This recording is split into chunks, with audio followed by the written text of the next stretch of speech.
تو آج ہم دیکھتے ہیں تویز اور اس کی اقسام۔ تمیمہ، تمیمہ تمائم کا واحد ہے۔ یہ موتی ہوتے تھے اور دیہاتی ان کو اپنے بچوں کے گلوں میں لٹکایا کرتے تھے اور یقین رکھتے تھے کہ ان کی وجہ سے نظر بد سے بچاؤ ہوتا ہے۔ اسلام نے اسے باطل قرار دے دیا۔ ابن حجر رحمۃ اللہ علیہ فرماتے ہیں تمائم تمیمہ کی جمع ہے۔ یہ موتی یا ہار کو کہتے ہیں جو کفار سر پر باندھتے تھے اور زمانہ جہالت میں وہ عقیدہ رکھتے تھے کہ یہ آفات سے بچاتا ہے۔ تمیمہ یا تویز، اس کی دو اقسام ہیں، قرآنی تویز، غیر قرآنی تویز۔ قرآنی تویز دیکھتے ہیں اس کا حکم، یعنی ایسا تویز جس پر صرف آیات قرآنی یا صفات اور اسماء الہی تحریر کیے جائیں اور پھر اسے لٹکایا جائے۔ تو اس کے لٹکانے کے بارے میں اختلاف پایا جاتا ہے۔ اس کے بارے میں دو اقوال ہیں۔ نمبر 1، قرآنی آیات کا تویز لٹکانا جائز ہے۔ صحابہ کرام رضی اللہ عنہ کی ایک جماعت کا یہی موقف ہے، جن میں سیدنا عبداللہ بن عمر بن عاص بھی ہیں۔ یہی سیدہ عائشہ رضی اللہ عنہا سے مروی ہے۔ یہی قول ابو جعفر باقر احمد بن حنبل رحمۃ اللہ علیہ کا ہے، اور وہ حدیث جس میں تویز لٹکانا منع آیا ہے تو اس کے متعلق یہ حضرات کہتے ہیں کہ یہ ممانعت اس تویز کے بارے میں آئی ہے جس میں شرک ہو۔ قرآنی آیات وغیرہ کا تویز بھی جائز نہیں۔ دوسری رائے، صحابہ کرام رضی اللہ عنہ کی ایک جماعت کا یہی قول ہے، جن میں سیدنا عبداللہ بن مسعود، سیدنا عبداللہ بن عباس رضی اللہ عنہ بھی شامل ہے، اور سیدنا حذیفہ، سیدنا عقبہ بن عامر اور ابن حکیم رضی اللہ عنہ کا بھی یہی قول ملتا ہے ہمیں۔ یہی قول تابعین کی ایک جماعت کا بھی ہے۔ ان میں سے عبداللہ بن مسعود رضی اللہ عنہ کے شاگرد بھی شامل ہیں، اور احمد بن حنبل رحمۃ اللہ علیہ بھی ہیں، اور اسی کو ابن حنبل رحمۃ اللہ علیہ کے زیادہ تر ساتھیوں نے پسند کیا ہے، اور بعد والوں کا مضبوط فیصلہ یہی ہے۔ ان کی دلیل وہ روایت ہے جسے عبداللہ بن مسعود رضی اللہ عنہ نے روایت کیا کہ میں نے آپ صلی اللہ علیہ وسلم سے سنا، آپ نے فرمایا دم، تویز اور محبت کے تویز سب شرک ہے۔ مذکورہ دو اقوال میں سے زیادہ رائج قول دوسرا ہے، جو کہ منع کے زمرے میں آتا ہے، اور اس کی وجوہات کیا ہے؟ نئی میں عمومیت پائی جاتی ہے اور عموم کی تخصیص والی کوئی چیز نہیں۔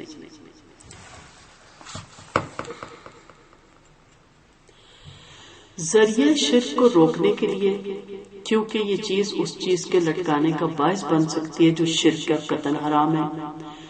پھر جب کوئی قرآنی چیز لٹکائی جائے تو ضرور لٹکانے والا اس کی اہانت کا سبب بن سکتا ہے، کیونکہ اسے لٹکائے یا باندھے ہوئے قضائے حاجت یا اور ضرورت زندگی کے لیے جائے گا، یا جنابت کی حالت میں اس نے اس کو پہنا ہوگا۔ تو اس لیے ہر صورت دوسرے قولی کو زیادہ علماء اس پہ متفق ہیں۔ اب دیکھتے ہیں غیر قرآنی تویزوں کا حکم۔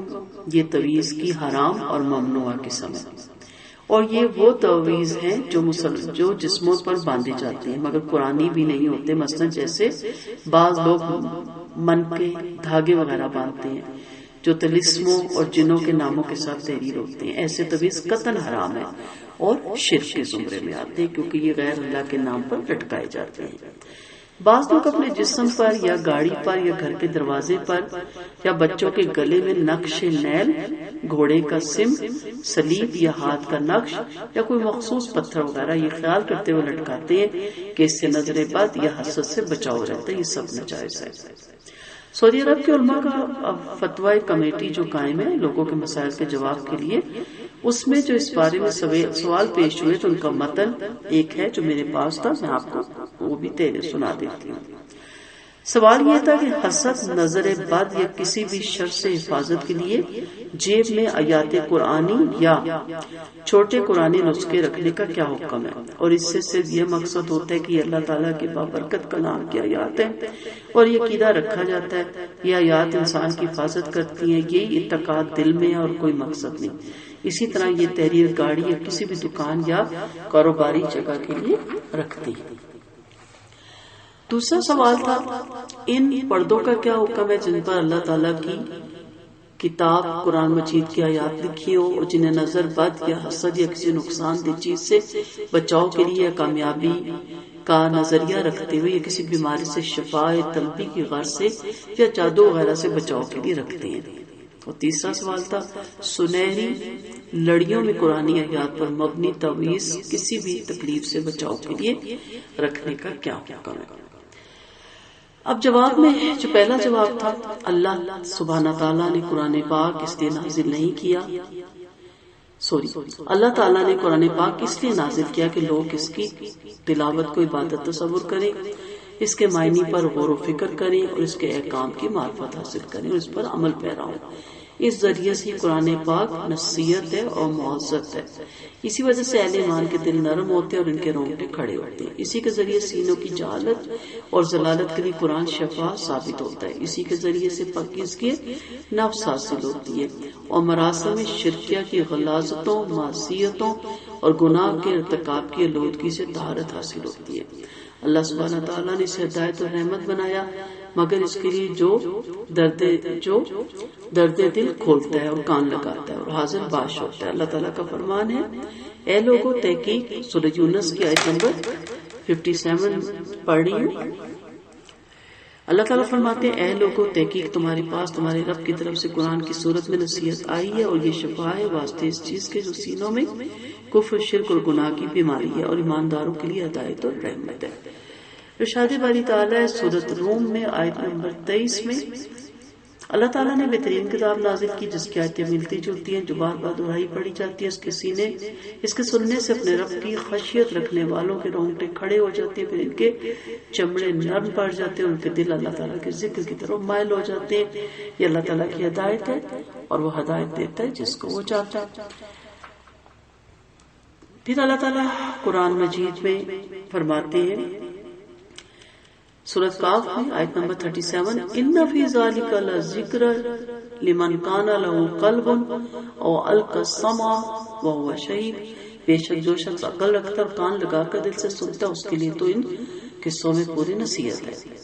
اللہ تعالیٰ نے قرآن مجید کو محمد صلی اللہ علیہ وسلم کے لیے عظیم معجزہ بنا کر بھیجا اور یہ قرآن پاک ایک ظاہر اور باہر نشانی ہے کہ محمد صلی اللہ علیہ وسلم تمام لوگوں کی جانب اللہ تعالیٰ کی طرف سے رسول بنا کر آئے جو اللہ تعالیٰ کی شریعت کو ان تک پہنچاتے اور ان کے لیے رحمت بن کر آئے اور ان پر اللہ تعالیٰ کی حجت قائم کرنے آئے. سورۃ عنکبوت میں اللہ تعالیٰ نے فرمایا اور مشرک کہتے ہیں کہ اس پیغمبر محمد صلی اللہ علیہ وسلم پر اس کے مالک کی طرف سے نشانیاں کیوں نہیں اتری. کہہ دیجئے نشانیاں اللہ تعالیٰ کے اختیار میں ہیں اور میں تو اور کچھ نہیں ایک کلا ڈرانے والا ہوں. کیا انہیں یہ نشانی کافی نہیں ہے کہ ہم نے آپ پر کتاب قرآن نازل فرمائی جو ان کو پڑھ کر سنائی جاتی ہیں. اس قرآن میں رحمت بھی ہے اور نصیحت بھی ہے ان لوگوں کے لیے جو ایمان والے ہیں. پھر سورۃ قصص میں اللہ تعالیٰ فرماتے ہیں روشن کتاب کی آیتیں ہیں. سورۃ لقمان میں اللہ فرماتے ہیں حکمت والی آیت کی کتابیں ہیں. علاوہ سے بہت سی آیات ہیں جس میں قرآن پاک کا نشانی ہونا ثابت ہے. قرآن پاک اصل میں ایک الہی قوانین کی کتاب ہے اور اس میں احکام اسلام بیان ہوئے ہیں اور یہ ایک مکمل نشانی اور حیران کن معجزہ ہے اور ایک ایسی باطل شکن حجت ہے جس کے ذریعے سے اللہ تعالیٰ نے محمد صلی اللہ علیہ وسلم کی تائید کی ہے. اس کے باوجود ثابت ہے کہ آپ صلی اللہ علیہ وسلم اپنی ذات پر بذریعہ قرآن دم کیا کرتے تھے. آپ صلی اللہ علیہ وسلم اپنے ذاتی گرامی پر 3 مرتبہ موازات یعنی موزتین قل هو اللہ احد قل اعوذ برب الفلق اور قل اعوذ برب الناس پڑھ کر دم کیا کرتے تھے. اور یہ بھی ثابت ہے کہ آپ صلی اللہ علیہ وسلم نے ہر اس دم کی اجازت دی جس میں شرک نہ ہو اور قرآن و حدیث سے ثابت شدہ دعاؤں پر مشتمل ہو. اور آپ صلی اللہ علیہ وسلم نے اپنے صحابہ کرام کے عمل کو جب انہوں نے قرآن پاک کے ذریعے دم کیا تھا اسے برقرار رکھا تھا اور جو انہوں نے اس پر اجرت لی تھی وہ بھی جائز قرار دی تھی. اس طرح سیدنا عوف بن مالک رضی اللہ عنہ سے روایت ہے کہ ہم جہالت کے دور میں دم کیا کرتے تھے. ہم نے آپ صلی اللہ علیہ وسلم سے عرض کیا آپ کے ان دموں کے بارے میں کیا رائے ہے؟ آپ نے فرمایا میرے سامنے اپنے دم پیش کرو اور فرمایا اس دم میں کوئی حرج نہیں جس میں شرک نہ ہو.